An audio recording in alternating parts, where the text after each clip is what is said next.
Hi, thank you for coming to my presentation. My name is Alvaro Carbonero, and I will give the presentation, Decoding Convergence, tracing the sequences of P and line graphs. So let's start by the very basics. Let's define very briefly what is a graph. A graph is simply a collection of vertices, sometimes called nodes, along with edges, which are lines joining the vertices. So for example, in this graph, we have 10 vertices, and we also have 10 edges. The vertices are going to be represented by the black dots, and they are joined by these lines, and these lines are the edges. So in this presentation, we will venture onto a little bit of advanced topics in graph theory, but I will do my best to summarize what is important about each of the slides and what you have to remember about them. This topic is on H-line graphs. So let's first define what is an H-line graph. So an H-line graph is a graph produced from a procedure. So let's define that procedure. Let H be a connected graph of order at least 3, and let G be a non-empty graph. Non-empty means that it has at least one edge. The H-line graph of G, denoted by HL of G, is defined as follows. The vertices are the edges of G, and two vertices of HLG are adjacent if they, as edges in G, share a common vertex, and they lie in a common subgraph isomorphic to H. So I think that an example will do a better job than that. And here we have an example. We're going to calculate the H-line graph. For that, we need two graphs. First of all, we need H, and we're going to choose H to be this path of order 5. It's a path because it has it's 5 vertices in a row connected by edges, and we have here G, which is just like a graph that is kind of like a bow tie, in my opinion. So with these two graphs, we can calculate the H-line graph. So the first step is to put the vertices, and remember that the H-line graph has as vertices the edges of G. So the graph G has 8 edges, so we're going to have 8 vertices. And remember that each of these vertices corresponds to one of the edges. For example, the vertices on the far left, they correspond to these two edges in the far left in G. And it's a little bit tricky to think of edges as vertices, but hang on with me. Maybe you will get a better appreciation by the end. So now that we have the vertices, we have to see which vertices are joined by an edge. So see that. So remember that two vertices in the H-line graph are if the vertices as edges share a common vertex, and also if they lie in a common subgraph isomorphic to H. So for example, these two vertices are here, and they share a common vertex, but they also lie in a common copy of H, the one highlighted in red. As you can see, that's a path of order 5. So these two edges satisfy both conditions. So as vertices, they will have a line joining them. And these two edges, for example, they again share a common vertex, and then again lie in a common subgraph isomorphic to H, the one in red. So as edges, as vertices in the H-line graph, they will be adjacent. Okay, so that's all good. But what about vertices that are not connected or that are not adjacent? Let's see an example of that. So these two edges, even though they share a common vertex, they do not lie in a common copy of H. Because remember, H is a path of order 5. So there is no way to fit a path of order 5 here. We don't have enough space. So as vertices in the H-line graph, they won't have a line joining them. And if you know something about line graphs, you will realize that that wouldn't be the case in line graphs. So that the condition of lying in a common copy of H or a common subgraph isomorphic to H, it's very important. Sometimes it plays a key role, as in here. And another thing to remember is that HLG looks very different. It has more, here is a complete version. It has more vertices, it has more edges, and in general, it looks different. But sometimes things align and the H-line graph looks exactly the same as G. And that's what we're going to focus in this presentation. But let's first talk about a couple of other things. One question that I'm really interested in asking is this one. Given graphs H and G, what do we know about the H-line graph of the H-line graph? And more general, what if we keep on calculating the H-line graphs? In other words, what kind of behavior can we expect from the infinite sequence of graphs G, HLG, HL of G, and so on? because remember that the H-line graph is a graph.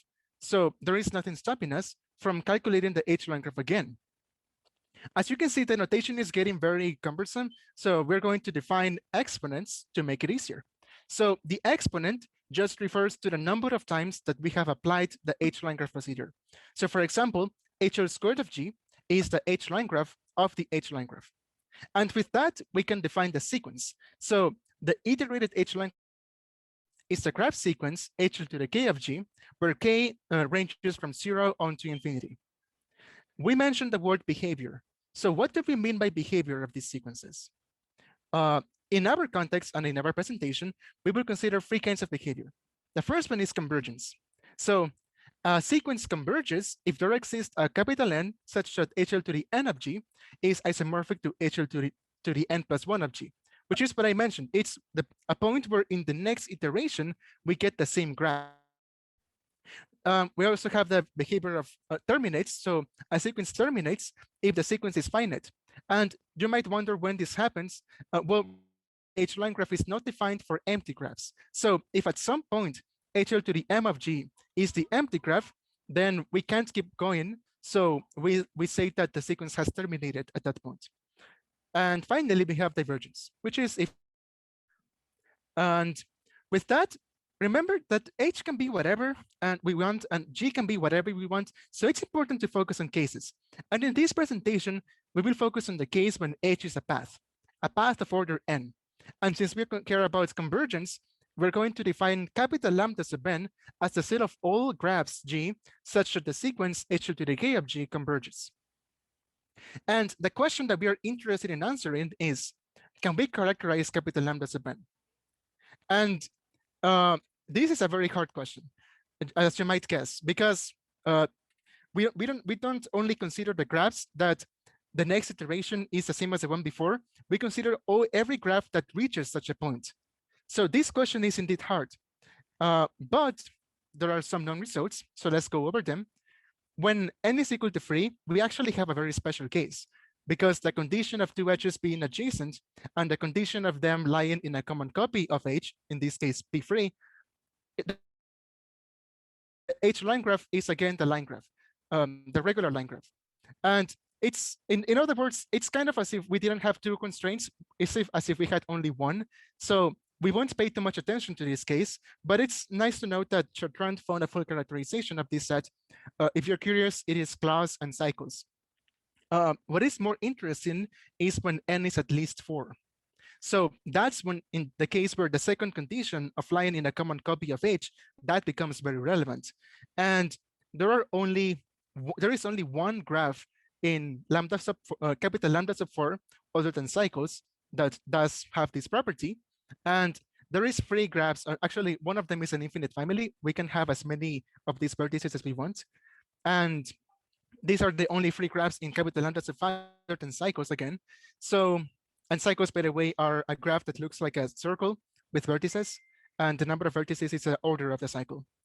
So yeah, and some of you might wonder, why did it stop at 5? Why don't we have more than 5? For example, why don't we have 6 or a general theory? It's because the question is very hard. And to talk about that, let's note some things. The proofs for n is equal to 4 and 5 are case-by-case proofs that are hard to replicate for larger n. But even more than that, as n becomes larger, new types of complex behavior become possible.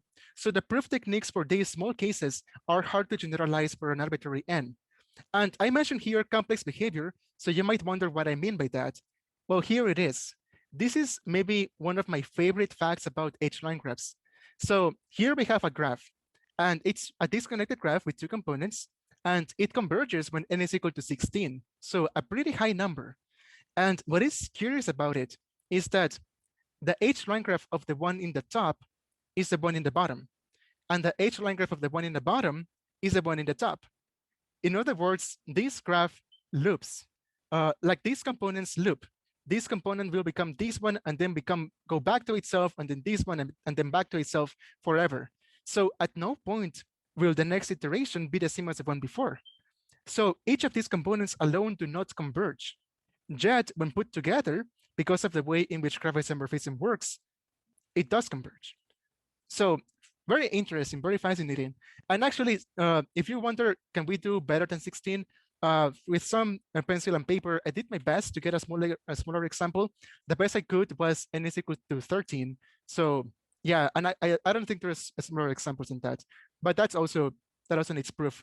Anyways, so let's start talking about what I have discovered in this subject, and that is related to big cycles. So let M be at least n.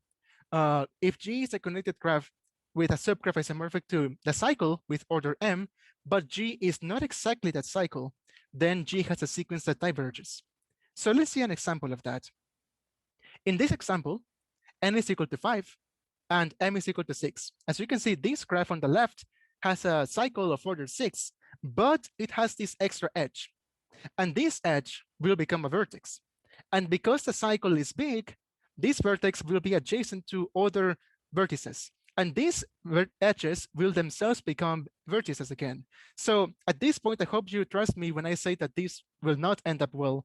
This sequence will diverge, and actually it will diverge pretty fast. So yeah, this it's an example. And another example that is kind of curious is with class. So let the class x, y, z be a graph composed of three paths of order x, y, and z. I think the example talks by itself. The claw 2, 3, 4 is a path of order 2, a path of order 3, and a path of order 4 joined by a vertex. And if you want another point of reference, the claw 1, 1, 1 is a regular claw that we all know, the K3 one. So yeah, so the curious part about class is that if they are large, they diverge. So you don't have to read the statement, you just have to get that if the numbers inside of the parentheses are too large, then the sequence will diverge by order. Actually, I didn't define order in this sequence, so let's not worry about that part. Let's see an example. When n is equal to 6, this sequence diverges because in this claw, the three edges in the middle will become a triangle. And then these three edges and these three edges and these three edges, each of them will become a triangle. So as you can see, this will not end up well. This sequence will diverge, and so every claw that is really large. So we get that common subject. If the structure is too large, the sequence will diverge. So a good question to ask here is, what other structure, when large, guarantees divergence? And remember that we're talking about convergence, so let's get back to the subject. And remember that the subject is really difficult, so my way of approaching the problem was by considering the smallest graph in capital lambda sub n. So we define G as minimally n-convergent if G converges, but every proper subgraph of G does not. And we call a small lambda sub n as the set of all graphs with this property. So in other words, G is minimally n-convergent if it has exactly what it needs to converge, nothing more, nothing less. A very nice, very small consequence of this is that if G is minimally n-convergent, then every edge in G is in a subgraph isomorphic to Pn. So it's what we expect. There is nothing that is not needed. And in the next one, we get a little bit of a more complicated result, but I think it's more important. If the girth of G, which is again, the girth of G is the size of the smallest cycle. So let G be a minimally n-convergent graph and assume that the H-line graph has a girth that is larger than 4. If every component of G is large, then every component of H of G is also unicyclic. So you might wonder why this is important, because the topic of girth and the topic of unicyclic came out of nowhere. Well, you don't have to worry about girth here. Let's worry about unicyclic. Why is unicyclic important? It's because of these kind of questions. If G is minimally n-convergent, then the H-line graph is also minimally n-convergent. That's a statement that seems kind of obvious, because if G doesn't have anything that is unnecessary, then why would the H-line graph have it? Even though it seems kind of intuitive, there is no proof for it. And I think it is a very hard question to answer. So even though it is a kind of a self-evident statement, it is still hard to prove. And so that's why the unicyclic comes into play, because I think that if G is unicyclic, then every component of G is also unicyclic. And this would be a huge step forward in this theory, because having exactly one cycle allows for many proof techniques. because we have that one cycle to play with, and we have that one way to study how every vertex connects to that cycle. So this is a very important conjecture that hopefully one day gets proven. And again, to the main subject, like, remember that we're trying to characterize capital lambda sub n. So, but so far these results are kind of attempting to characterize small lambda sub n. So is characterizing small lambda sub n a detour or a path to this result? And here is my conjecture. If G is a graph with a convergent sequence, then there exists a unique graph G prime that is minimally n convergent, that is a subgraph of G. Now, if every graph that converges has some subgraph that is minimally n convergent, the property that it is unique, though, that's the important part, because then we can link every graph to exactly one minimally n convergent graph. So if we know the structure of minimally n convergent graphs, then we have a very solid blueprint for every graph with a convergent sequence. Let's summarize what we have seen. First of all, we have to continue to study divergence by order, or divergence, don't worry about the by order part, to facilitate the study of convergence. Because, for example, the result on unicyclicness, that was only possible because of the result of class. The class result was crucial. And second, we have to continue to obtain properties of graphs in small lambda sub n, because again, they might provide a blueprint for the larger picture.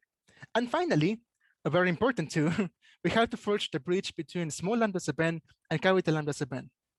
So at this point, the presentation is over. You can ask me questions. And here is my contact information.